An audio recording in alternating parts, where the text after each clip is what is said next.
I still remember the day I bought my first copy of Think and Grow Rich. It was the early 80s.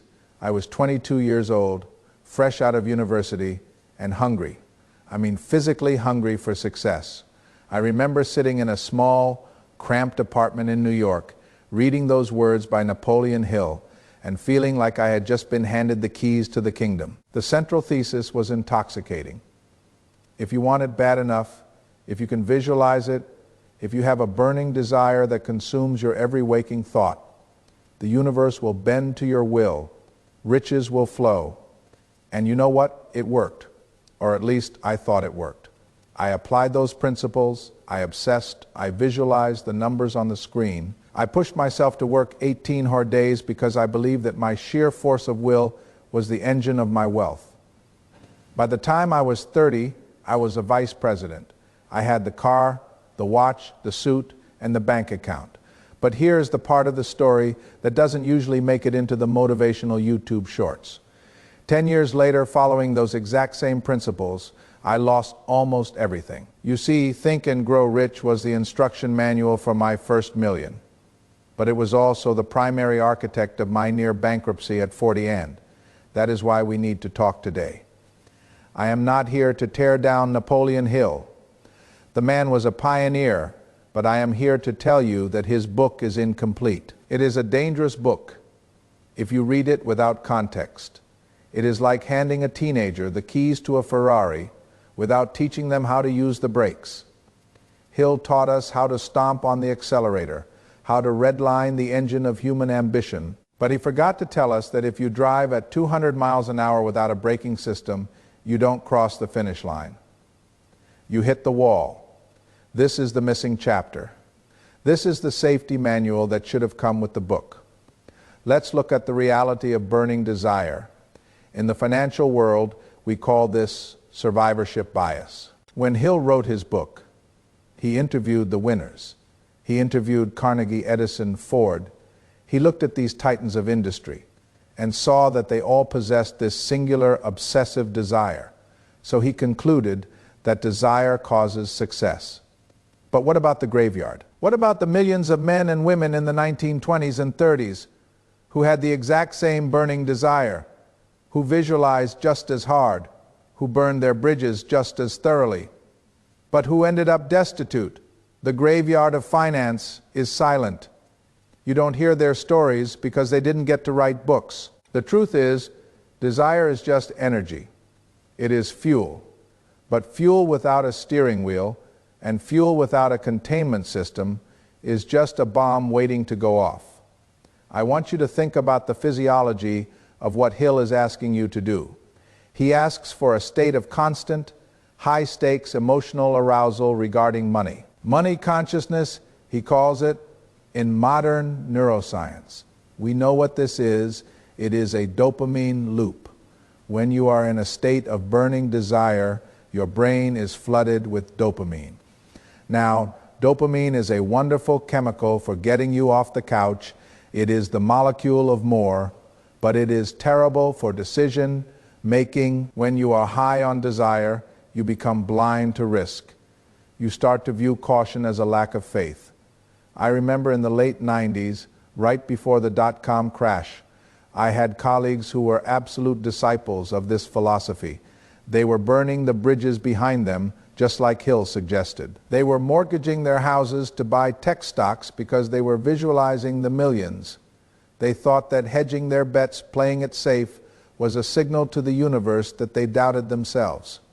They didn't lack desire. They lacked a braking mechanism.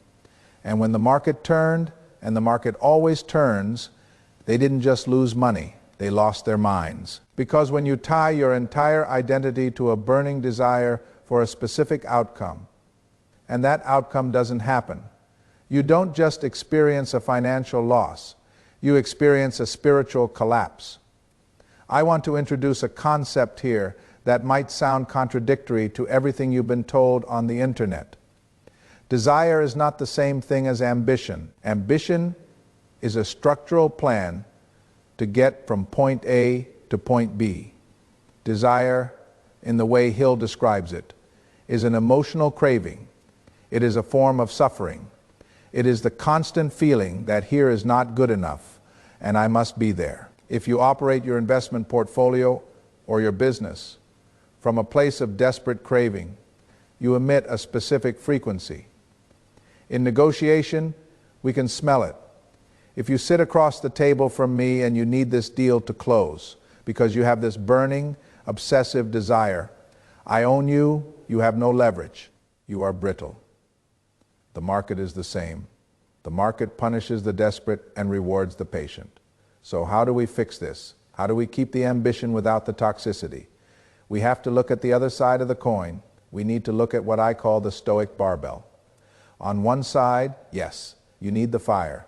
You need the energy to build. But on the other side, you need what the Stoics called apatheia. Not apathy, but equanimity. The ability to care deeply about the process, but to be completely detached from the result. Imagine you are an archer. Napoleon Hill teaches you to stare at the target, to want the target, to obsess over the bullseye. But once you release that arrow, you have no control over it. A gust of wind might take it, the target might move. If your entire happiness, your entire sense of self-worth is riding on that arrow hitting the center, you will be a nervous wreck before you even let go of the string.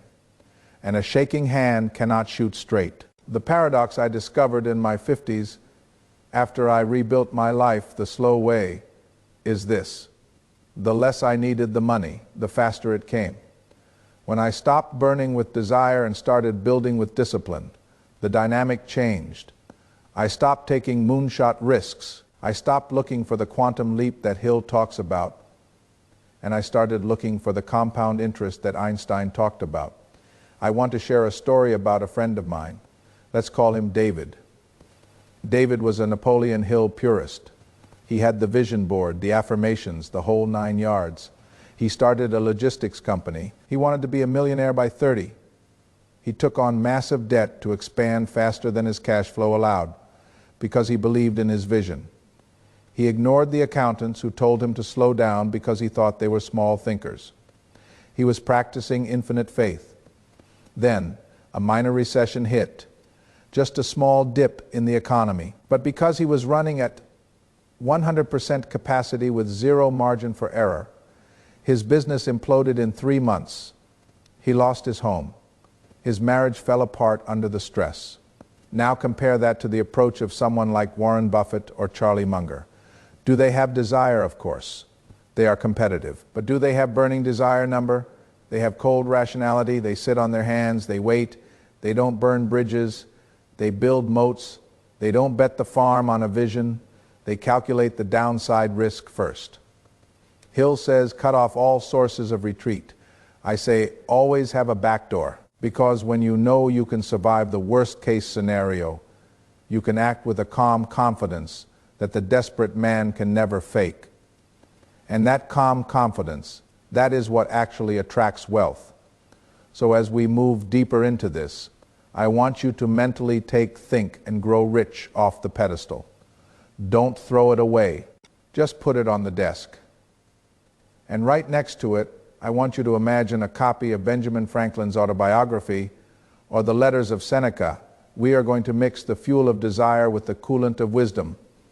That is the only way to build an engine that lasts for decades, rather than one that explodes on the first lap. To understand why your burning desire might actually be repelling wealth, we have to look outside of finance for a moment.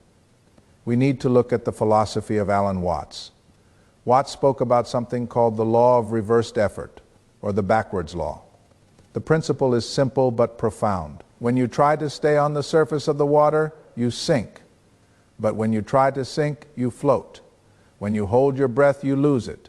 But when you let it go, you breathe. Money works the exact same way. When you approach the marketplace with a desperate, grasping energy, when you are mentally screaming, I need this money, you are tight. You are rigid, you are forcing the trade, and the market senses that rigidity. You miss the subtle opportunities because you are too focused on the big kill. You hold on to losing positions too long because your burning desire won't let you accept a small defeat. You sell winning positions too early because you are terrified the money will vanish. The backwards law in investing means that the person who is most willing to walk away from the deal is the one who controls the deal. The person who doesn't need the profit this month is the one who will make the most profit this decade. So how do we practically apply this? How do we balance Hill's ambition with Watts' detachment? We need to update one of Hill's most famous chapters, The Mystery of Sex Transmutation. Now in the book, Hill argues that the most successful men are those who take their high sex drive and channel that energy into their work. It's a valid point, but it's a bit dated. Today, I believe the most potent energy source available to us isn't sexual tension. It is anxiety. We live in an age of high anxiety. If you are watching this, you probably feel it. That knot in your stomach. That sleeplessness at 3 a.m. thinking about your future. That is energy. That is raw nuclear power. Most people waste this energy. They numb it with scrolling, with entertainment, or they let it consume them into paralysis. Here is the slow fortune protocol for what I call anxiety transmutation. When you feel that burning desire turning into anxiety, when you feel the panic that you aren't rich yet, do not try to suppress it, and do not try to fix it with a Hail Mary bet. Instead, transmute that high voltage energy into the most boring, low voltage tasks imaginable. Use that panic to audit your expenses. Use that nervous energy to read the annual report of the company you are investing in, not just the summary, but the footnotes. Use that fire to learn a new skill that will pay off in 5 years, not 5 minutes. Hill says to visualize the end result. I say, use the anxiety to fall in love with the difficulty of the process. If you can take the burning desire to be rich and turn it into a burning desire to execute a flawless, boring daily routine, you become dangerous, you become unstoppable, because you are no longer relying on luck. You are relying on physics, you are building a machine. This brings us to the environment. Hill speaks extensively about the mastermind principle, surrounding yourself with people who are in harmony with your purpose. This is critical, but again, it has been corrupted by modern culture. Today, when people say mastermind, they usually mean an echo chamber. They mean a group chat where everyone is hyping each other up, telling each other, we're all going to make it, and reinforcing each other's delusions. If your mastermind group is just 5 people agreeing with you, you don't have a mastermind, you have a cheerleading squad, and cheerleaders don't win games, players do. To build true wealth, you need a cynic in your mastermind. You need someone who plays the role of the risk manager. In my 30s, I had a mentor who was the most pessimistic man I ever met. If I brought him a brilliant investment idea, he wouldn't congratulate me. He would tear it apart. He would ask, what happens if interest rates go up 2%? What happens if the CEO quits? What is your downside? At the time, I hated it. I thought he was killing my vibes. I thought he lacked faith. But looking back, that man saved me more money than I ever made on my own. He was my braking system. He forced me to look at the blind spots that my burning desire was hiding from me. So look at your circle. Do you have someone who is not impressed by your dreams? Do you have someone who demands to see the math? If not, go find them. They are not your enemy. They are your insurance policy. We are coming to the end of this session, and I want to leave you with a final thought on what wealth actually is. Napoleon Hill's book is titled Think and Grow Rich. It is not titled Think and Be Happy or Think and Be Peaceful. There are plenty of rich people who are miserable. I know them. I have sat on their yachts while they screamed into their phones. They have the money, but they are still trapped in the burning desire. They are still hungry ghosts, forever eating but never full. True wealth, the kind of slow fortune we talk about here, is what you don't see. It is the ability to wake up in the morning without an alarm clock. It is the ability to read a book for 3 hours without feeling guilty that you aren't hustling. It is the ability to look at a market crash and feel zero panic because you built your house on rock, not on sand. Burning desire is a tool. It is a hammer. You use a hammer to build the house.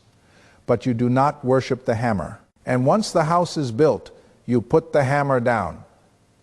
You need the desire to start. You need the anger, the hunger, the ambition to break out of the orbit of mediocrity. But once you are in motion, you must switch fuel sources. You must switch from the volatile fuel of emotion to the stable fuel of wisdom, patience, and discipline. Slow is smooth, and smooth is fast. Don't let the fire consume you, let it forge you. I am Alex Grant. I'll see you next time.